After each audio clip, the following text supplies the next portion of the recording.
अस्सलाम वालेकुम, hope you all are fine. चले हम आज के लेक्चर का आगाज करते हैं। कल हम डिस्कस कर रहे थे कि विलियम जेम्स के मुताबिक फ्री विल क्या थी। तो फ्री विल का कॉन्सेप्ट हमें वॉलंटरिज्म में भी मिला था, जहां पर विलियम वूंट ने कहा था कि हमारे पास हमारी फ्री विल होती है और हम अपनी मर्जी से अपने कॉन्शियस एक्सपीरियंस को, अपने कॉन्शियसनेस को या अपने माइंड को कंट्रोल कर सकते हैं या फिर इस्तेमाल कर सकते हैं।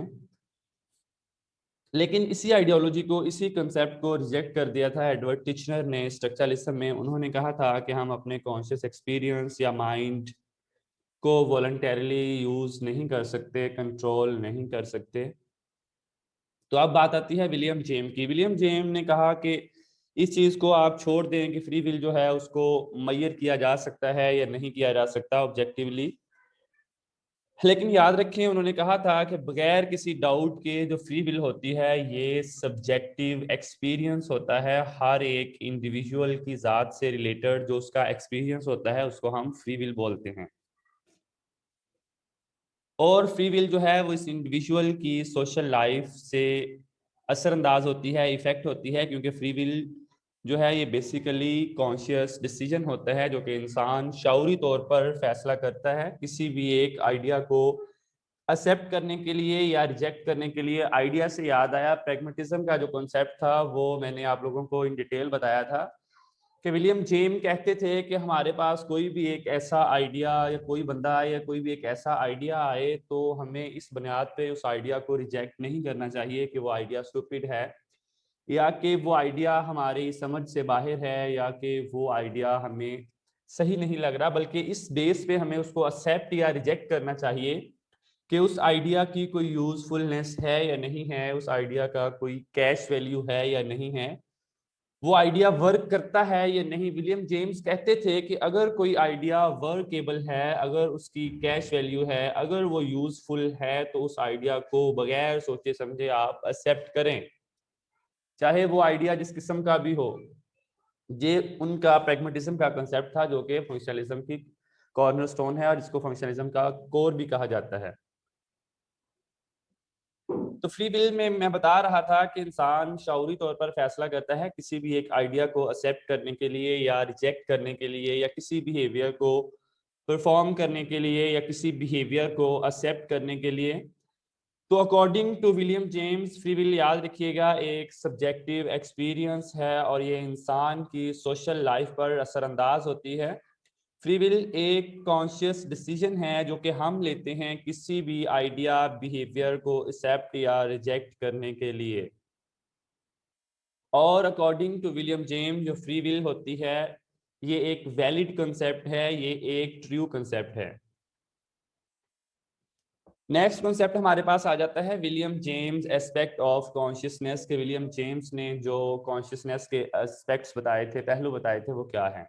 विलियम जेम्स ने कॉन्शियसनेस के हवाले से या कॉन्शियस एक्सपीरियंस के हवाले से कुछ फीचर्स हमें बताए थे, करेक्टरिस्टिक्स बताई थी, जिनको अब हम यहाँ पर कवर करेंगे। जेम्स ने एक फ्रेज कॉइन की थी जिसे हम स्ट्रीम ऑफ कॉन्शियसनेस के नाम से जानते हैं और बहुत ही मशहूर एमसीक्यूज है। आपसे पूछा जाएगा कि स्ट्रीम ऑफ कॉन्शियसनेस का ताल्लुक स्ट्रक्चरलिज्म से है, फंक्शनलिज्म से है, बिहेवियरिज्म से है, साइको एनालिसिस से है। तो याद रखिएगा स्ट्रीम ऑफ कॉन्शियसनेस का ताल्लुक फंक्शनलिज्म से है। या फिर ऐसे भी पूछा जा सकता है कि जो स्ट्रीम ऑफ कॉन्शियसनेस की टर्म है ये किसने कॉइन की थी, तो ये विलियम जेम्स ने कॉइन की थी। तो अकॉर्डिंग टू विलियम जेम्स जो कॉन्शियस एक्सपीरियंस होता है वो पर्सनल होता है, वो वेरिएबल होता है। पर्सनल से मुराद ये है कि हर इंसान का अपना एक सब्जेक्टिव एक्सपीरियंस होता है जो कि वेरी करता है फ्रॉम पर्सन टू पर्सन। और इसी वजह से हम कॉन्शियसनेस को, कॉन्शियस एक्सपीरियंस को पर्सनल और वेरिएबल मानते हैं। क्योंकि कॉन्शियसनेस या कॉन्शियस एक्सपीरियंस पर्सनल और वेरिएबल होता है, इसी वजह से हम इस तरह इसको स्टडी नहीं कर सकते कि हमारे पास कुछ जनरल लॉज या प्रिंसिपल आ जाएं जिनके जरिए हम इनको डिस्क्राइब कर सकें। तो यहाँ से विलियम जेम्स ने स्ट्रक्चरलिज्म को रिजेक्ट कर दिया था, क्योंकि स्ट्रक्चरलिस्ट कहते थे कि हमारे पास कुछ लॉज होने चाहिए, कुछ जनरल प्रिंसिपल्स होने चाहिए रिसर्च के बाद, जो कि हम सब के ऊपर अप्लाई करके, जो कि इंट्रोस्पेक्शन का उनका मेथड था, हम उनकी पर्सनैलिटी को असेस कर सकें, इंटरप्रेट कर सकें, उनके कॉन्शियस एस्पेक्ट्स को, कॉन्शियसनेस को, कॉन्शियस एक्सपीरियंस को, उनके माइंड को जान सकें। तो अकॉर्डिंग टू विलियम जेम्स, जो हमारा कॉन्शियस एक्सपीरियंस होता है, कॉन्शियसनेस होता है, वो पर्सनल होता है और वेरी करता है फ्रॉम पर्सन टू पर्सन। तो ये पहले भी हम बात कर चुके हैं कि जो फंक्शनलिस्ट थे वो इडियोग्राफिक रिसर्च के ऊपर ज्यादा एतमाद रखते थे एज कंपेयर टू नॉर्मोथेटिक रिसर्च। इसके बाद ये है कि कॉन्शियसनेस एक कंटिन्यूअस प्रोसेस होता है। कंटिन्यूअस का मतलब है कि हमारा जो कॉन्शियसनेस होता है वो फ्लो कर रहा है, और जो चीज फ्लो कर रही है, जो बह रही है, उसको हम किस तरह से डिवाइड कर सकते हैं। तो यही कंटिन्यूअस वाली प्रॉपर्टी, फीचर या करेक्टरिस्टिक की वजह से कॉन्शियसनेस को स्ट्रीम ऑफ कॉन्शियसनेस के नाम से जानते हैं। और यहाँ से भी स्ट्रक्चरलिस्ट और फंक्शनलिस्ट के दरमियान फर्क आ गया था, क्योंकि वो माइंड के कॉन्शियस एस्पेक्ट को डिवाइड करना चाहते थे, और जो फंक्शनलिस्ट कहते थे कि ये डिवाइडेबल नहीं होता, ये इनडिविजिबल होता है। तीसरे नंबर पर हमारे पास कॉन्स्टेंटली चेंजेस का एस्पेक्ट आता है कि हमारा जो कॉन्शियसनेस है वो कॉन्स्टेंटली चेंज हो रहा है। इस बात का ताल्लुक थ्योरी ऑफ एवोल्यूशन से है, और मैंने बताया था कि विलियम जेम्स ने थ्योरी ऑफ एवोल्यूशन को फंक्शनलिज्म में इनकॉर्पोरेट किया था कि हमारा जो कॉन्शियस एक्सपीरियंस होता है वो चेंज हो रहा है मुसलसल। मिसाल के तौर पर आज के 20 साल से पहले के जो नौजवान थे, उनका जो कॉन्शियस एक्सपीरियंस था वो आज के नौजवानों के कॉन्शियस एक्सपीरियंस से बहुत मुख्तलिफ है। उनको मोबाइल और इंटरनेट के हवाले से मालूमात नहीं थी, लेकिन आज आप जानते हैं कि न्यू जनरेशन जो है, इवन बच्चे हैं, वो किस तरह से चेंज हो चुके हैं। इसी वजह से जो हमारा कॉन्शियस एक्सपीरियंस होता है वो कॉन्स्टेंटली चेंज हो रहा है अकॉर्डिंग टू विलियम जेम्स।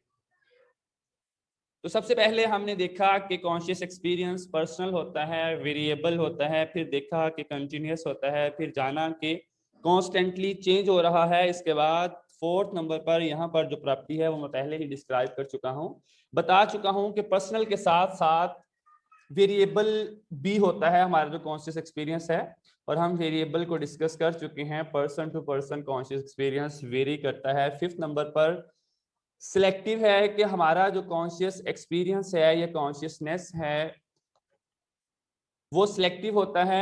हम एक वक्त में कोई एक हिस्सा अपनी कॉन्शियसनेस का यूज कर रहे होते हैं। फॉर एग्जांपल, अगर हम किसी चीज को देख रहे हैं और सुन नहीं रहे, चख नहीं रहे, महसूस नहीं कर रहे, तो सिर्फ और सिर्फ हमारी एक ही सेंस काम कर रही है। तो इसका मतलब ये है कि हम सिलेक्टिवली अपने कॉन्शियसनेस को, कॉन्शियस एक्सपीरियंस को इस्तेमाल करते हैं। मतलब हमने देखने को सिलेक्ट किया और उसको इस्तेमाल किया। 6 नंबर पर है हमारा कॉन्शियसनेस या कॉन्शियस एक्सपीरियंस फंक्शनल होता है, मतलब हमें हेल्प करता है एनवायरमेंटल फ्लक्चुएशन के साथ अडेप्ट करने में। तो ये कुछ एक्सपेक्ट हैं, फीचर्स हैं, करेक्टरिस्टिक हैं, प्रॉपर्टीज हैं कॉन्शियसनेस की, जो कि विलियम जेम्स ने हमें बताई थी। नेक्स्ट कंसेप्ट आ जाता है हमारे पास इंस्टिंक्ट्स और हैबिट का। आमतौर पर इंस्टिंक्ट्स को हम समझते हैं कि ये जेनेटिकली प्री डिस्पोज बिहेवियर होते हैं। इंस्टिंक्ट्स को हम लेमैन की लैंग्वेज में, या वैसे हमारा कॉन्सेप्ट जो होता है वो ये होता है कि जो इंस्टिंक्ट्स होती हैं ये जेनेटिकली प्री डिस्पोज बिहेवियर होते हैं, और जो हैबिट होती हैं वो लर्नड होती हैं। लेकिन विलियम जेम्स कहते थे कि जो इंस्टिंक्ट्स होते हैं वो जरूरी नहीं कि हम उन्हें चेंज ना कर सकें, हम इंस्टिंक्ट्स के ऊपर असरअंदाज हो सकते हैं, उनको मोल्ड कर सकते हैं, उनको मॉडिफाई कर सकते हैं। और जब हम अपने इंस्टिंक्ट्स को मॉडिफाई करते हैं तो हम new instincts like pattern of behaviour जो है वो डेवलप करते हैं अपनी जिंदगी में।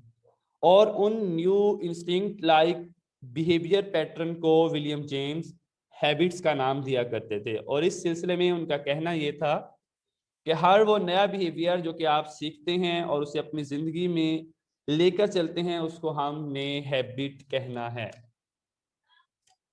और हैबिट जो हैं वो रिजेंबल करती हैं इंस्टिंक्ट से, और इंस्टिंक्ट और हैबिट में फर्क ये होता है कि इंस्टिंक्ट्स जो हैं वो जेनेटिकली डिटरमाइंड होते हैं, लेकिन जो हैबिट होती हैं वो इंस्टिंक्ट लाइक बिहेवियर पैटर्न्स होते हैं जिनको हम लर्न करते हैं। तो बहुत सिंपल सा ये कॉन्सेप्ट है और उनका कहना ये था कि अगर आपने हैबिट को सीखना है तो आप हैबिट से रिलेटेड बिहेवियर या एक्टिविटी को बार बार रिपीट करें। जितना ज्यादा आप उस हैबिट या एक्टिविटी को रिपीट करेंगे उतना ज्यादा या उतनी जल्दी आप उस हैबिट को सीख लेंगे या एडॉप्ट कर लेंगे, और जब आप उसको जिंदगी में एक लंबे अरसे तक इस्तेमाल करेंगे तो वो इंस्टिंक्ट लाइक बिहेवियर पैटर्न होगा या इंस्टिंक्ट लाइक बिहेवियर एक्टिविटी होगी जो कि लर्न्ड इंस्टिंक्ट्स है। आप इस तरह से समझ सकते हैं। इसके अलावा ये कहते थे कि रेपिटेशन का फायदा ये होता है कि जब हम किसी एक्टिविटी को रिपीट करते हैं तो हमारे ब्रेन के अंदर न्यूरल पाथवेज बनते हैं।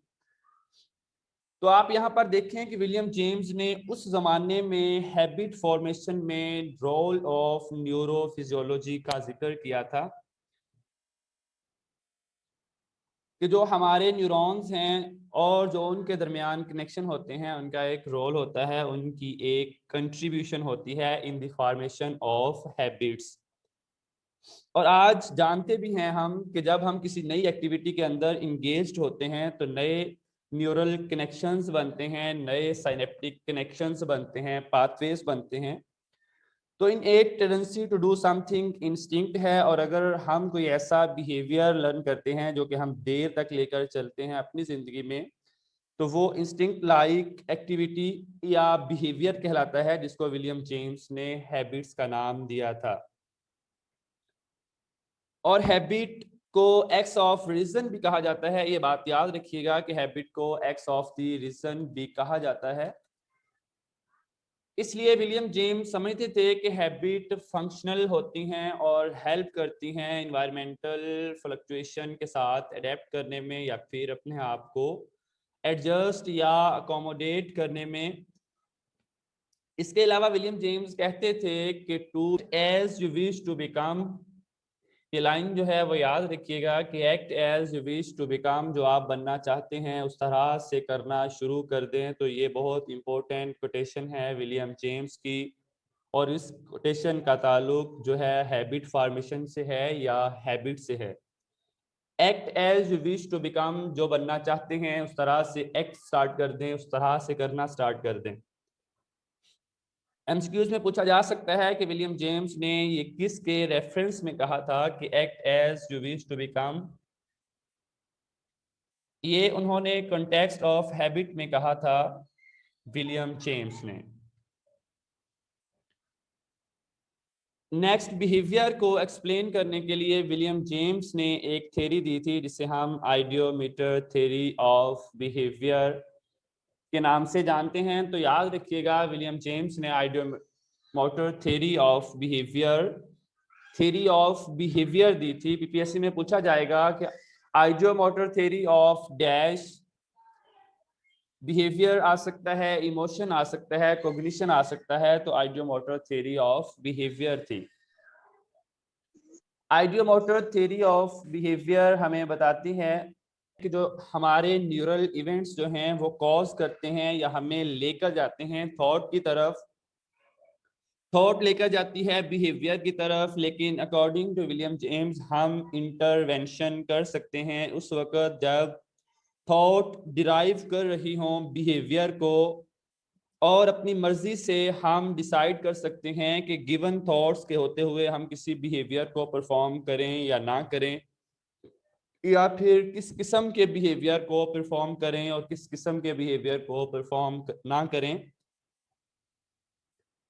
लेकिन विलियम जेम्स के मुताबिक ये पूरा प्रोसेस ऑटोमेटिक होता है, और अगर आप इंटरवेंशन करना चाहते हैं तो आपको बहुत ज़्यादा प्रैक्टिस करनी पड़ेगी। नेक्स्ट कॉन्सेप्ट हमारे पास आता है जेमिशियन सेल्फ, यानी कि जो विलियम जेम्स ने सेल्फ का कॉन्सेप्ट दिया था वो क्या है।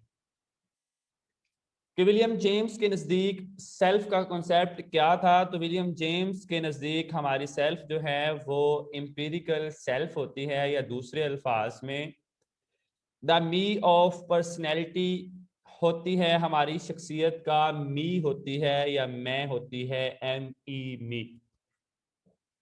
तो आमतौर पर यहाँ से एमसीक्यूज बनाया जाता है कि जो विलियम जेम्स का सेल्फ का कॉन्सेप्ट है, इसमें जो सेल्फ है वो रेफर करती है टू डैश, तो वो पर्सनैलिटी को रेफर करती है। विलियम जेम्स के मुताबिक सेल्फ जो है वो पर्सनैलिटी है या मी ऑफ द पर्सनैलिटी है, मी को याद रखिएगा। और सेल्फ से मुराद या मी ऑफ द पर्सनैलिटी या इंपीरिकल सेल्फ से मुराद हर वो चीज है जिसे इंसान अपना समझता है और बताता है लोगों को कि मेरे पास ये चीज है।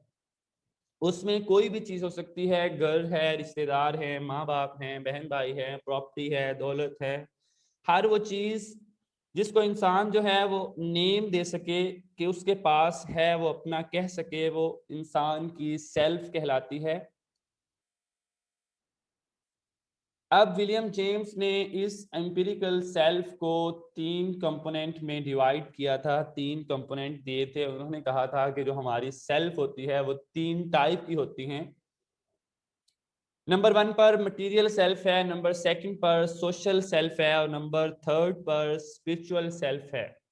अगेन बता रहा हूं कि एमसीक्यूज में पूछा जा सकता है कि बताइए विलियम जेम्स के मुताबिक सेल्फ के कितने कंपोनेंट होते हैं। तो विलियम जेम्स के मुताबिक सेल्फ के 3 कंपोनेंट होते हैं, मटेरियल सेल्फ, सोशल सेल्फ और स्पिरिचुअल सेल्फ। मटेरियल सेल्फ से मुराद हर वो चीज है जिसका ताल्लुक मटेरियल से होता है या हर एक मटेरियलिस्टिक चीज है जिसे इंसान अपना कहता है, उसकी अपनी बॉडी, उसकी प्रॉपर्टी, उसकी फैमिली, दौलत, हर वो चीज जिसका ताल्लुक मटेरियल से हो वो इंसान की मटेरियल सेल्फ में आती है। और सोशल सेल्फ का ताल्लुक सोशल रिलेशनशिप से है। और विलियम जेम्स कहते थे कि ये सेल्फ का वो हिस्सा होता है जो कि लोग जानते हैं, सोशल सेल्फ। तो जो हमारा रूप होता है, जो लोगों को पता होता है कि हम कौन हैं, हमारा उनसे किस किस्म का रिलेशनशिप है, वो सोशल सेल्फ में आता है। तो पूछा जा सकता है कि self as known by others is the dash component of William James self. तो हमारी सेल्फ का वो हिस्सा जिसके बारे में लोग जानते हैं, बताइए उसे क्या कहते हैं। तो उसे सोशल सेल्फ के नाम से भी हम जानते हैं। और बेसिकली यहाँ पर सोशल रिलेशनशिप आप समझ लीजिए सोशल सेल्फ को, या फिर सोशल रोल समझ लीजिए, क्योंकि विलियम जेम्स कहते थे कि जो हमारी सोशल सेल्फ होती है वो मुख्तलिफ तरह की हो सकती है। मतलब सोशल सेल्व्स हो सकती हैं या सोशल सेल्व्स होती हैं। तो सोशल सेल्व्स से मुराद सोशल रोल्स हैं और सोशल रिलेशनशिप हैं। आप एक दोस्त भी हैं, आप एक बाप भी हैं, आप एक भाई बहन भी हैं, एक हस्बैंड भी हैं, आप एक वर्कर भी हैं। मुख्तलिफ सोशल रोल हो सकते हैं और मुख्तलिफ सोशल रिलेशनशिप हो सकते हैं और मुख्तलिफ सोशल सेल्फ हैं जिनके हवाले से लोगों को पता होता है। तो इसे हम विलियम जेम्स के मुताबिक सोशल सेल्फ का नाम देते हैं या सोशल सेल्फ के नाम से जानते हैं। इसके बाद तीसरी और आखिरी किस्म आ जाती है स्पिरिचुअल सेल्फ। इसको उर्दू में रूहानी सेल्फ कह सकते हैं। तो विलियम जेम्स कहते थे हर वो शख्स जो कि अपने आप को समझने की कोशिश करता है, तो जो उसकी अवेयरनेस है regarding his thoughts, emotions and behaviour और कॉन्शियस एक्सपीरियंस, वो आती है स्पिरिचुअल सेल्फ में।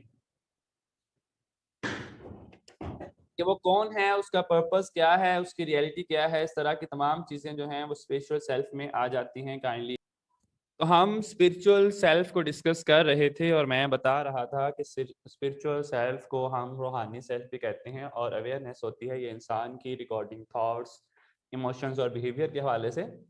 तो जो स्पिरिचुअल सेल्फ है इसका ताल्लुक इंसान के कॉन्शियसनेस से होता है। कॉन्शियसनेस से मुराद इसकी अवेयरनेस से होता है जो कि वो अपने इमोशंस, थॉट्स और बिहेवियर के हवाले से रखता है।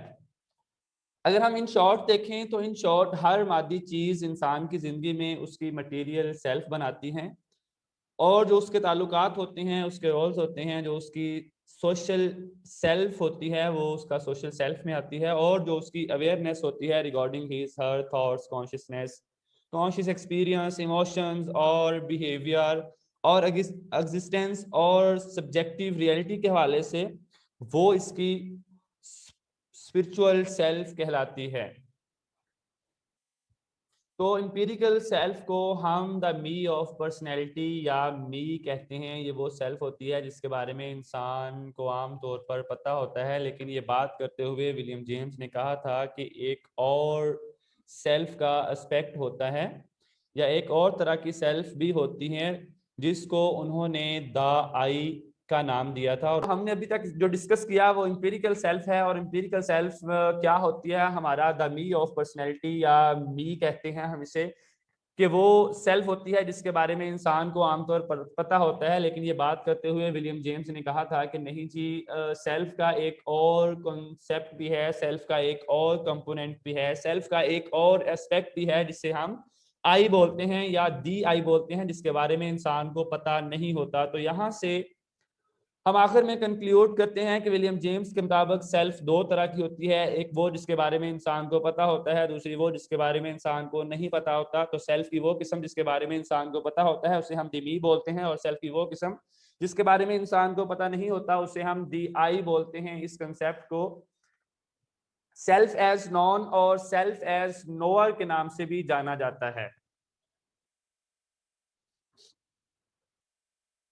सेल्फ एज नॉन से मुराद हमारी इंपीरिकल सेल्फ होती है जिसके बारे में आपको पता होता है, और सेल्फ एज नोअर से मुराद वो सेल्फ का हिस्सा होता है जिसके बारे में आपको पता नहीं होता, जिसको हमने दी आई बोला है। तो याद रखिएगा, विलियम जेम्स ने अपने सेल्फ के कंसेप्ट में सेल्फ एज नॉन और सेल्फ एज नोअर का कंसेप्ट भी दिया था और इसको इस टर्म से भी डिनोट किया था। और वो इस चीज को खुद बहुत अच्छे तरीके से समझते थे, लेकिन उन्होंने बहुत ज्यादा स्ट्रगल की थी सेल्फ एज नोअर को अंडरस्टैंड करने में, मतलब दी आई को अंडरस्टैंड करने में।